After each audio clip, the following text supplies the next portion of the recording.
For the last 50 years, Haunui Farm has long been regarded as one of the finest thoroughbred nurseries in Australasia. The farm consists of hundreds of acres of beautiful rolling country, situated right on the fringe of New Zealand's biggest city, Auckland. Rangitoto, a volcanic mountain that identifies the city, is clearly visible from the farm's top paddocks. So just why is the Chitty family leaving this magnificent farm that has bred so many good horses and is situated just a short drive from thousands of potential clients in New Zealand's biggest city? The blunt answer is that the Chitty family has no choice. The farm has been acquired by the Public Services Act. In 1998, Auckland was plunged into darkness for 5 weeks when the 4 cables that service the city failed catastrophically. As a result, a new grid has to be built, and massive new pylons that will bring power to Auckland from down country will run straight through the middle of this gorgeous property.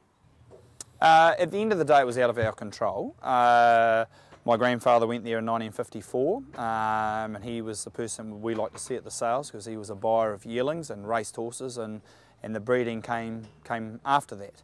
In 1981, Mum and Dad and myself and my sisters moved to the Whitford property, having been in Pukekawa.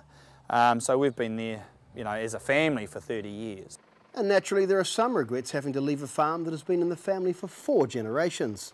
The people I feel most for is Mum and Dad, because what you see as Haunui today on that Whitford property is due to them and the amount of work that they put into that property.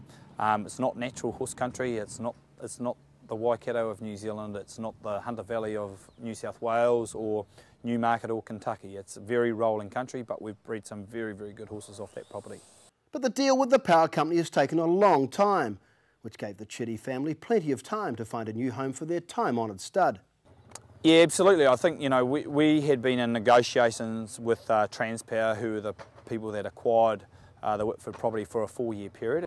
We looked around, we looked at the Waikato obviously, but our home's in the Auckland area, and things just happened to fall into place. That being the purchase of another substantial property, remarkably on Auckland's doorstep at Karaka, just down the road from New Zealand Bloodstock's headquarters. Mark, we're down here at the new Haunui Farm, the next stage of the development of the wonderful business and property that is Haunui Farm. Yeah, absolutely. We were able to secure this property last December. And we've got a timeline to be out of the Whitford property, which has been in the family for 50 years. However, it's a very exciting time in Haunui's life. Mark, obviously the Public Services Act can take your land off you, but they can never take your blood. They can never take, and that's the essence of Haunui Farm. Yeah, absolutely. I mean, we're a family business, and it's going to stay that way. We've done a little bit of restructuring by coming onto a new farm, and one of the great things is that we've been managing stock on the Karaka for probably the last 5 years. And Zabrasive, one of those horses that was born out on the Karaka at Don McLaren's, we've seen him through his management. So it's not going to be foreign to us, the change in the farming of horses on the Karaka land versus the Whitford land. There'll be a few subtle differences in horse management? Yeah, absolutely. I think this is a lot easier country. It's a lot more free draining. There's a lot of wind, so we've planted, in excess of 3,000 trees this autumn.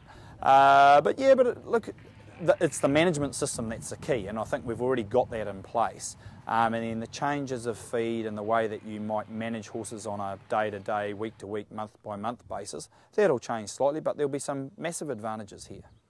The biggest of which is an opportunity to develop the new farm from scratch. We are able to really develop a very practically orientated farm. It's state-of-the-art in terms of its practicality, not so much in terms of its buildings, because cost relativity comes into it. But it'll be a fantastic facility and so close to Auckland. We've got an 800-metre sand track. It's an undulating track. It's not a flat track. So we've had a breaking operation since February. And one of the strategies going forward for us is to control the horse a little bit more from conception through to the track, and by having a ability to break in, to pre-train, to tip a horse out when you think it's not quite going according to plan, I think will be a great benefit to the owners of the bloodstock. Since you left Mar, we've had our cameras on Haunui Farm for the last couple of years, in particular last year. Your draft looked truly amazing. Are you confident that you can continue to put stock out like that? We have to. I mean, to remain competitive, we have to. I think that's evolved through, a couple of systems that we have in place. Very lucky to have Fiona Bassett, our yearling manager, who's got an absolute passion for producing high quality yearlings through the sale ring. But fundamentally the top hasn't changed in the way that we manage our yearlings through not only their preparation, but right at the moment, this is actually where you make your yearlings. In the winter time, it's that first winter that's absolutely critical to young growing stock.